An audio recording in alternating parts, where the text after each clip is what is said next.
Olá pessoal, tudo bem com vocês? Aqui quem está falando é a professora Daiane.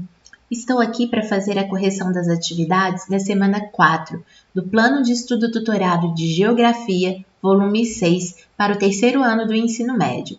Pessoal, antes de começar a corrigir, deixo aqui um convite para os estudantes que não assistiram à aula de explicação. Assistam, pois nela eu detalho os principais conflitos na atualidade, abordo os focos de tensão na Europa, na Ásia, na África e na América Latina. Vou deixar um card superior na parte do vídeo, é só clicar nele, mas vou deixar também um link na caixa de descrição que você pode depois assistir à aula. Agora, mãos à obra. Questão número 1.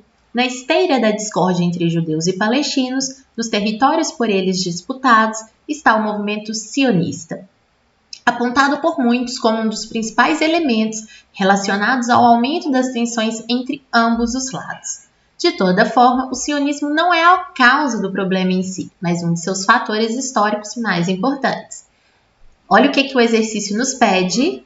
Pede para a gente definir o que é sionismo e qual a relação dele com o conflito na Palestina. Eu sugiro para vocês a seguinte resposta.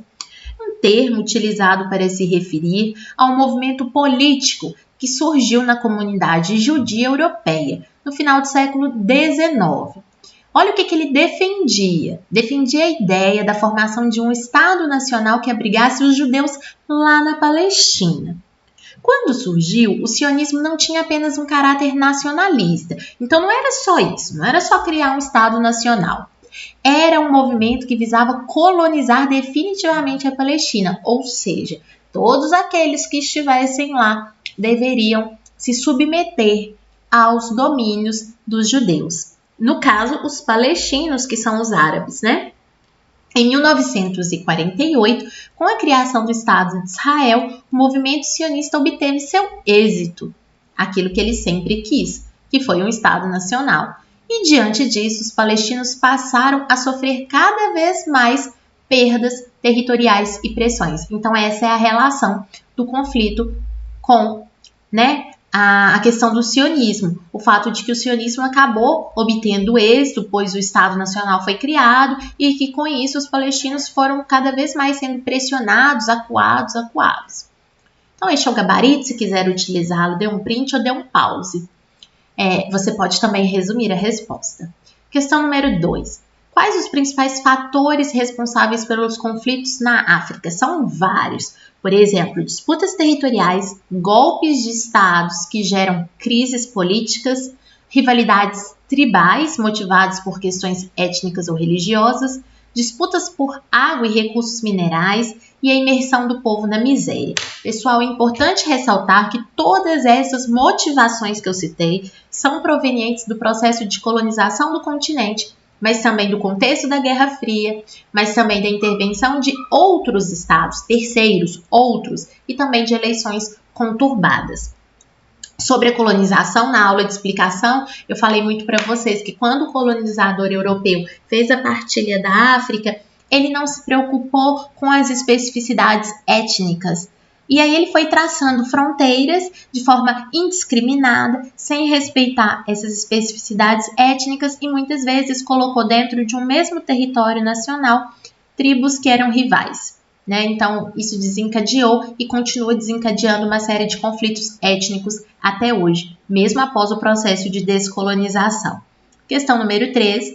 Associe os conflitos aos seus respectivos países. Então, conflito de ordem religiosa, iniciado pelo grupo terrorista Boko Haram. Boko Haram atua na Nigéria, então o número 1 aqui. Guerra civil realizada entre 1990 e 1994 entre os Tutsis e Hutus. Isso daqui, essas duas etnias, esse conflito aqui ocorreu em Ruanda, número 2. Conflitos motivados por vários grupos armados que culpam o governo de discriminar minorias. Esse é um conflito, ou esses são conflitos ocorrendo no Mali. E o último, com 2 décadas de violência e guerras intensas entre governo e terroristas, esse país tem gerado maior fluxo de refugiados e deslocados internos. Este país é a Somália, número 4. Então a ordem ficou 3, 4, 1, 2. Vamos ao número 4. Essa pergunta já apareceu em PETs anteriores: quem são os refugiados e quais os problemas sofridos por eles? A definição que eu coloquei aqui é a definição do Acnur, que é o Alto Comissariado das Nações Unidas para os Refugiados, e o Acnur define como pessoas que se encontram fora do seu país por causa de fundado temor de perseguição por motivos de raça, religião, nacionalidade, opinião política ou participação em grupos sociais, e que não possa ou não queira voltar para casa. Quais são os problemas que eles sofrem? Olha, eu resumi. Os problemas sofridos incluem dificuldade com o idioma, falta de emprego, precários serviços de saúde e falta de moradia, por exemplo. Vamos ao 5, que é um pouco mais complexo. A busca incessante pela independência promoveu o surgimento de movimentos nacionalistas nas últimas décadas. Dentre eles, atenção, movimento basco e curdo. Aqui o exercício pede para descrever a luta desses dois povos e as consequências. Olha, gente, eu procurei resumir ao máximo, mas não dá para a gente ficar resumindo muito a história de um movimento. Na verdade, aqui são dois movimentos, primeiro os bascos e depois os curdos. Então, eu comecei falando dos bascos. O povo basco está distribuído no nordeste da Espanha e sudoeste da França. Lutam pela independência política e territorial há pelo menos 40 anos. Mesmo subordinados, conservaram seus principais aspectos culturais, como a língua, éuscara. Costumes e tradições. No ano de 1959, foi criado um movimento com ideias socialistas e separatistas denominado de ETA, que iniciaram atentados, sobretudo às autoridades políticas. Então, pessoal, até aqui, até políticas é a definição, né, da luta do povo basco e das consequências. Consequências, por exemplo, o início de atentados, certo? Dando sequência agora com os curdos. São uma etnia originária do Oriente Médio que fez parte do Império Turco-Otomano. Mas, olha esse mas aqui, que é o centro da questão. Mas não recebeu um território para constituir um país independente após a Primeira Guerra Mundial, quando o Império Turco-Otomano foi dissolvido, né? Virou vários outros países, mas não se formou um país para os curdos. Hoje, além de lutar por um território autônomo, estão na linha de frente da guerra contra o Estado Islâmico. Então, este daí é o gabarito que eu sugiro a vocês. Número 6. O conflito interno na Colômbia dura mais de 50 anos e deixou cerca de 250 mil mortos. Sobre esse conflito, preste atenção aqui, descreva os participantes, descreva as ideologias e como eles financiavam suas atividades. E ainda por cima, qual a realidade hoje. Então, aos amantes de respostas muito curtas, infelizmente dessa vez não dá, porque é uma resposta complexa. Então, vamos aí. O conflito surgiu em 64, quando liberais colombianos fundaram as Forças Armadas Revolucionárias da Colômbia, FARC, influenciadas pelas ideias, então aqui participante, agora ideias, pelas ideias de Fidel Castro e sob a liderança de Manuel Marulanda. Buscavam a criação de um Estado socialista. Então, olha as ideias. Os Estados Unidos pressionaram o exército colombiano, então aqui a gente tem um outro participante, que são os Estados Unidos, e o exército colombiano, para combater o comunismo. É bom lembrar que a gente está falando do período da Guerra Fria, né, 1964. Porém, os rebeldes reagiram e criaram outro grupo de esquerda, que somou-se às Farc, o grupo o Exército de Libertação Nacional, que se juntou às Farc pelo mesmo ideal, ou seja, o ideal socialista, marxista. A Guerra Civil Colombiana ligou-se, aqui desculpa, não é te ligou-se, né? É ligou-se, aqui ó.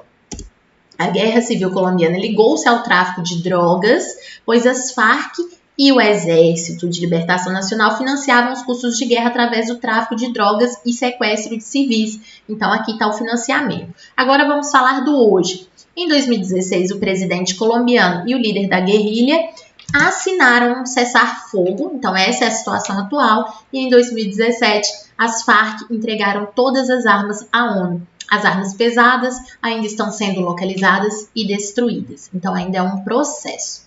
Está aí o gabarito sugerido. Questão 7. Analise as assertivas referentes a Caxemira. Marque V ou F. Primeira, a Caxemira é uma região disputada pela Índia e pelo Paquistão, em virtude de localizarem-se nessas áreas as principais nascentes do rio Indo e Ganges. Ok, verdadeiro. Índia e Paquistão travaram 3 guerras desde a independência da Inglaterra, em 47. 2 delas foram disputas pela Caxemira, certo? A Índia controla 40% da Caxemira, o Paquistão 1/3, a China o resto. Certinho também. E o último, os muçulmanos são a maioria e há 12 anos começaram a lutar pelo separatismo num conflito que já matou mais de 33 mil pessoas. O Paquistão propõe um plebiscito para definir o futuro da área. A Índia prefere mediação internacional, verdadeiro, então todos verdadeiros. Número 8. Faça um breve resumo sobre o que é, como surgiu e a ideologia e práticas do Estado Islâmico. Resumir bem mesmo. É um grupo terrorista, controla as regiões no Iraque e na Síria e baseia sua ideologia em interpretações radicais de determinados princípios do islamismo. Esse califado, um Estado que é governado por uma autoridade religiosa, o califa, foi criado em 29 de junho de 2014 e como ele age? Espalha o terror sobre a população das regiões que controla, perseguindo minorias, organizando ataques terroristas em outras partes do mundo, como, por exemplo, na França. Número 9, a gente vai tratar de um outro conflito, que é o conflito na Crimeia. O 9 pede para que expliquemos por que a Crimeia vive intensa instabilidade política. Primeiro, é bom saber que a Crimeia é uma província semi-autônoma da Ucrânia. A população da região, apesar de pertencer, em teoria, à Ucrânia, a grande maioria utiliza o idioma russo e é muito mais vinculada a Moscou, como vocês sabem, capital da Rússia, do que Kiev, que é a capital da Ucrânia. Por que existe essa ligação? Porque a Ucrânia, assim como a Crimeia, já fizeram parte da antiga União das Repúblicas Socialistas Soviéticas. Lembrando que a herdeira política e econômica da União Soviética é a Rússia. Ela possui, no caso, a Crimeia, ela possui uma importância econômica e outra estratégica, configurando-se como uma importante via de ligação entre o Mar Negro e o Mar de Azov, servindo também de entreposto comercial para a Europa, além de ser uma grande produtora de grãos e alimentos industrializados. Então, olha a importância da Crimeia. Por isso há essa disputa entre Ucrânia e Rússia, para ver quem vai ficar ali comandando a Crimeia. Olha o que aconteceu. Em 2014, após uma consulta popular, a Rússia anexou a Crimeia ao seu território, desencadeando ali na região uma forte tensão com a Ucrânia, porque, como eu disse no início da resposta, era uma província semi-autônoma da Ucrânia. Então, houve essa tensão e essa tensão se expandiu não só com a Ucrânia, mas com países da Europa e os Estados Unidos. Aí a gente pode pensar, por que Europa e Estados Unidos estão se envolvendo ali num conflito com a Rússia, a Ucrânia e a região da Crimeia?